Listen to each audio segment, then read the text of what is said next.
मित्रों, धरती पर हर प्राणी का जन्म अनिवार्य है, लेकिन उसकी मृत्यु भी एक सच्चाई है जिसे बदला नहीं जा सकता। परंतु उसके बाद क्या होता है? क्या हर किसी को मोक्ष मिलता है? इस रहस्यमयी सवाल का जवाब ढूंढेंगे और हम साथ खोजेंगे उस अनदेखी दुनिया को जहां आत्माएं सदियों तक फिरती हैं। इस वीडियो में हम जानेंगे कि क्यों अकाल मृत्यु होती है और उसके बाद आत्मा का क्या होता है।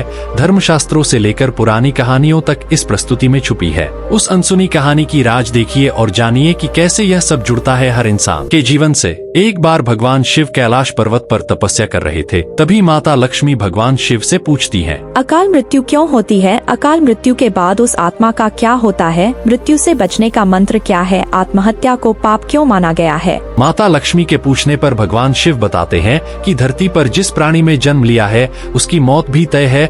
यह एक ऐसा सच है जिसे बदला नहीं जा सकता। परंतु क्या मरने के बाद हर किसी को मोक्ष मिलता है? इसका सीधा उत्तर है नहीं। इनमें से कुछ ऐसे भी होते हैं जिनकी आत्मा सदियों तक पृथ्वी लोक में ही रह जाती है। इसका कारण है उनकी अकाल मृत्यु हो जाती है। आपने कई बार देखा होगा कि कई बार लोग सड़क दुर्घटना का शिकार हो जाते हैं और अपनी जान गंवा बैठते हैं। ऐसी मृत्यु को धर्मशास्त्रों में अकाल मृत्यु कहा जाता है। मृत्यु वह स्थिति है जब शरीर तो नष्ट हो जाता है लेकिन आत्मा संसार में ही बनी रह जाती है। लेकिन सवाल यह उठाता है कि आखिर ऐसा क्यों होता है? अकाल मृत्यु क्यों होती है? अकाल मृत्यु के पीछे क्या कारण होता है और उसके बाद आत्मा का क्या होता है? अकाल मृत्यु से बचने का मंत्र क्या है? आत्महत्या को पाप क्यों माना गया है? माता लक्ष्मी तुम्हारी इस सारे प्रश्न के उत्तर दूंगा, ध्यान से सुनो। फिर माता लक्ष्मी कहती हैं, मैं आपको वचन देती हूँ कि आपकी सारी उत्तर को ध्यान से पूरा सुनूंगी। माता लक्ष्मी की यह बात सुनकर भगवान शिव कहते हैं, माता लक्ष्मी, साधारण मृत्यु के बारे में तो हम सभी जानते हैं और समझते हैं,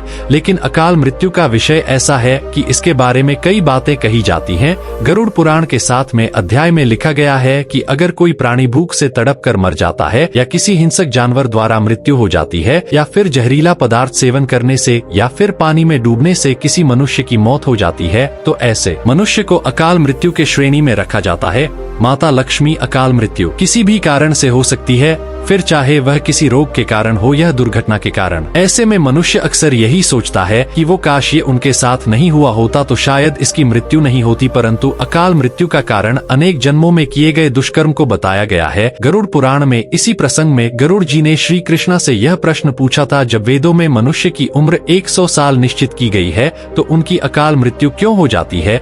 इस सवाल के उत्तर में श्री कृष्ण बताते हैं कि यह सच है, वेदों में मनुष्य की उम्र 100 साल निर्धारित की गई है, परंतु इसमें दुष्कर्म को नहीं मिलाया गया है। यानी हर इंसान की मृत्यु तभी होती है जब उसके पास धर्म कार्यों के लिए शक्ति नहीं होती है या फिर उसका शरीर उसे धर्म कार्य करने की इजाजत नहीं देता। इसके अलावा जब कोई इंसान अपनी इच्छा से धर्म कार्यों को त्याग देता है तो पृथ्वी पर उसके जीवन की अवधि कम होती जाती है। देखा जाए तो हर इंसान का कर्म ही उसका धर्म होता है। मनुष्य की मृत्यु कब होती है? जब उसके पास अपने इन कर्मों को निभाना की शक्तियाँ और इच्छाएं नहीं होती। इंसान की उम्र भले ही 100 साल हो, लेकिन अपने कर्मों के जरिए वह अपनी उम्र को खुद ही नष्ट करता चला जाता है। वेदों का ज्ञान न होने से मनुष्य जान ही नहीं पाता कि वह कब कुकर्म करता जाता है। इसलिए हर मनुष्य को धर्म और धर्म के बारे में अवश्य जानना चाहिए। फिर गरुड़ जी ने श्री कृष्ण से यह प्रश्न पूछते हैं, अकाल मृत्यु के बाद आत्मा का क्या होता है?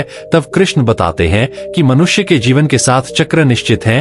अकाल मृत्यु को प्राप्त होने वाले जो मनुष्य इस चक्र को पूरा नहीं कर पाते उसे मृत्यु के बाद भी कई प्रकार के कष्ट भोगने पड़ते हैं।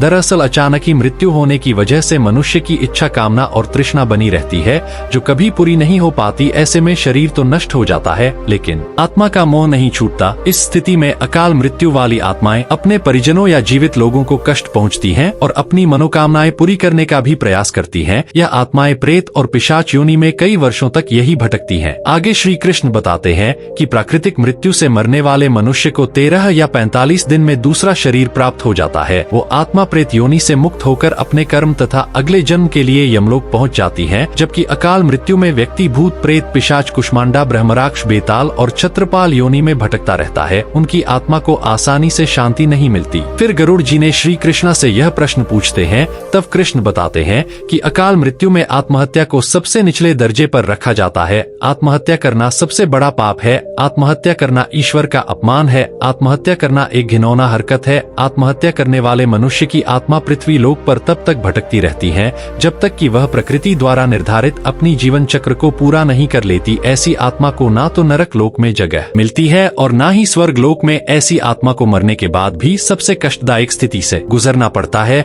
यह आत्माएं अपनी तमाम इच्छाओं की पूर्ति के लिए अंधकार में तब तक भटकती रहती हैं जब तक कि उनका जीवन चक्र पूरा नहीं हो जाता, क्योंकि यदि मनुष्य आत्महत्या करता है तो उसके कर्म और उसके शरीर का ऋण पूरा नहीं होता। इसलिए आत्महत्या नहीं करनी चाहिए। आत्महत्या करने वाली आत्माओं के कष्ट को तो नहीं कम किया जा सकता, लेकिन गरुड़ पुराण में अकाल मृत्यु को प्राप्त मनुष्य की आत्मा की शांति के कई मार्ग बताए गया है। फिर गरुड़ जी ने श्री कृष्ण से यह प्रश्न पूछते हैं कि हैं श्री कृष्ण जी, अकाल मृत्यु वाली आत्मा के शांति के लिए उनके परिजनों को क्या करना चाहिए? तब श्री कृष्ण जी बताते हैं कि अकाल मृत्यु प्राप्त मनुष्य के परिजनों को नदी या तालाब में तर्पण करना चाहिए। साथ ही मृत आत्मा की इच्छा की पूर्ति के लिए पिंडदान और दान पुण्य जैसे सत्कर्म करने चाहिए ताकि उनकी आत्मा को जल्द ही मुक्ति मिल सके। यह सत्कर्म कम से कम 3 से 4 वर्षों तक करना चाहिए, तब जाकर कहीं अकाल मृत आत्मा को मुक्ति मिल पाती है और उनके नए जीवन की शुरुआत होती है। इस प्रकार भगवान शिव ने माता लक्ष्मी को उनके प्रश्नों का उत्तर दिया और कहा, हे देवी, अकाल मृत्यु से बचने के लिए हमें अच्छे कर्म करने चाहिए और दान पुण्य भगवान की प्रार्थना करनी चाहिए, क्योंकि प्रार्थना में भाग्य को बदल देने की शक्ति होती है। इसलिए आप भी पुण्य करें और दूसरों को भी इसके बारे में बताएं। तो दोस्तों, आज का यह वीडियो यहीं पर समाप्त होता है। वीडियो अच्छा लगा हो तो लाइक करें और चैनल को सब्सक्राइब करें। मिलते हैं अगले वीडियो में किसी नई जानकारी के साथ। ओम नमः शिवाय।